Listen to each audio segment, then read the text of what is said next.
আমরা যদি সহিতাগর অঞ্চলে আরো মসজিদ যখন মুক্ত বর্ষাকাল আর একটা নিরাপদ নামাজ পরীক্ষার বদলি যে জায়গায় দাঁড়িয়ে আছে এটা হচ্ছে বাঁশখালী উপজেলার দুল্লেজেরি দুল্লেজেরি প্রত্যন্ত একটা এলাকা, যেটা চট্টগ্রাম শহর থেকে প্রায় 50 কিলোমিটার ভিতরে প্রত্যন্ত এলাকায় এটা অবস্থিত। তো জলদি ইউনিয়নে দুল্লাজেরি যেটা হচ্ছে 5 নম্বর ওয়ার্ড। তো এই ওয়ার্ডে মোটামুটি আশেপাশে আমি যদি দেখি এটা সব হচ্ছে পাহাড়ি অঞ্চল, এবং আমরা যে ওখান থেকে আসার পথে রাস্তাগুলো তেমন ভালো ছিল না। পাহাড়ি এলাকার ভিতরে এখানে একটা আমরা দেখলাম মসজিদ, যেটা 2016 সালে এটা নির্মাণ করা হয়েছিল।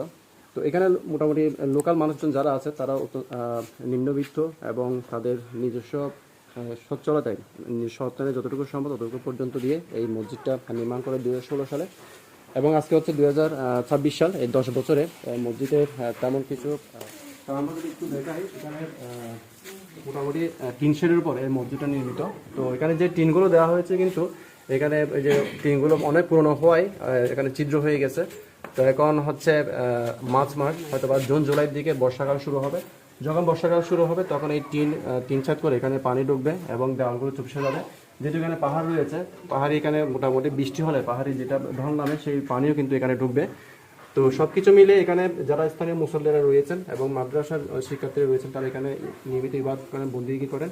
তো বর্ষাকাল এখানে কিন্তু ইবাদত করতে খুব কষ্ট হয়ে যাবে।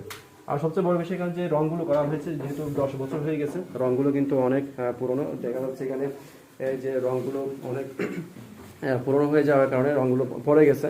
তো এখানে রং করাও দরকার। তো একটা বিষয় উল্লেখ করার মতো, যেটা প্রায় 1 বছর ধরে কোনো মাইক ছিল না। আমরা সফলতা ফাউন্ডেশন আমাদের যারা শুভাকাঙ্ক্ষীরা রয়েছেন, দাতারা রয়েছেন, তাদের কাছে ওনাদের কাছে আবেদনের প্রেক্ষিতে এখানে একটা মাইকের ব্যবস্থা দেওয়া হয়। তো যিনি মাইকের ব্যবস্থা করে দিয়েছেন আমি ওনাকে অবশ্যই কৃতজ্ঞতা জানাচ্ছি, এলাকাবাসীর পক্ষ থেকে কৃতজ্ঞতা জানাচ্ছি। তো এখন এই মসজিদে মোটামুটি এখন একটাই কাজই বাকি আছে, সেটা হচ্ছে এখানে টিন শেডটা করে এটা যদি উন্নতভাবে একটু করে দেওয়া যায় তাহলে এখানে মানুষ ইবাদত বন্দি করতে পারবে, একটা উত্তম পরিবেশে ইবাদত বন্দি করতে হবে। কারণ ইবাদত বন্দি এটা হচ্ছে পরিবেশের বিষয়। সুন্দর পরিবেশে ইবাদত বন্দিকে মনোসংযোগ করা যায় সেটা সবাই জানে। তারপর এখানে মসজিদের যে রঙের কাজটা বাকি আছে। আমি এই প্রসঙ্গে এখানে এলাকার একজন মুরব্বী রয়েছেন যিনি নিয়মিত এখানে নামাজ আদায় করেন, আমি ওনাকে কিছু বলার জন্য অনুরোধ করবো। 16 সালত যে আর মসজিদটা ওই পর্যন্ত মানে আরো বহু চেষ্টা করেছে। আর গরিব দুনিয়া এলাকার মানুষ পাহাড় উপর তাহিল রাতি আর তো মৌদূর অর্থাৎ হাতি দূর আর মসজিদে কোনো আইনতি করি ন হারি যা ধরন আছে আল্লাহ ইদুর করবি। আমরা যদি সহিতাগর অঞ্চলে আরো মসজিদটা যখন মুক্ত বর্ষাকাল আর একটা নিরাপদ নামাজ পরীক্ষার বদলি দরকার। আর শুক্রবার দিন জুমা হইতে হলে আরো মসজিদের মানুষ নেওয়ার উড়ানোর মধ্যে হারত দিছে দেওয়া হয়। তার একটা উদ্দেশ্য দিয়ে উড়ানোর মধ্যে একটা ওই সানি দিতে দিয়ে তারা ফাঁক করলে তাহলে আর ইনশাল্লাহ আগে আল্লাহ আর নামাজ সানি নিয়ে করছি। আসসালামু আলাইকুম। সব এখানে আরেকজন মুরব্বী আছে, অনেক কিছু হন মালিক। হ্যাঁ, সময় শুক্রবার দিনের স্বপ্ন ঈদের নামাজ ওদের নাম থেকে ওদের ফানি হয় বেশি ভালো। আলহামদুলিল্লাহ, তো যা দেখলাম মোটামুটি অনেক ভালো ভালো পরিবার আছে যারা যে শিল্পপতি আছে তারা মানে আগে নয় না না ফানি তেমন যা হোক, এখানে মোটামুটি এখন যে সবচেয়ে বেশি অগ্রাধিকার ভিত্তিতে কাজটা করা প্রয়োজন, এখানে টিন শেড এটা চেঞ্জ করে, তারপর হচ্ছে মসজিদের রং করা। এখন বাইরে যে বারান্দা শুক্রবার হলে এখানে নামাজ যে পড়া যায় না, সেই জন্য উপরে একটা শেড হলে তাহলে অন্ততপক্ষে এই অত্র এলাকার মানুষরা খুব সুপরিসর এবং উত্তম পরিবেশে ইবাদতবন্দি করতে পারবেন।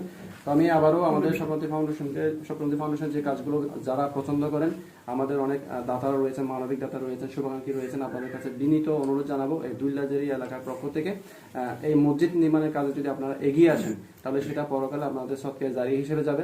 কারণ এই সমস্ত মসজিদ নির্মাণের কাজ, তারপর হচ্ছে নলকূপ করে দেওয়া, এগুলো সব সৎকে জারির কাজ। হয়তো একদিন আপনি কেউ থাকবো না, কিন্তু এই কাজগুলো যুগ যুগ ধরে আপনার খবরে সব পৌঁছে যাবে। আল্লাহ তাআলা বলেছেন এই সমস্ত ভালো কাজে নিজেকে এগিয়ে রাখার জন্য।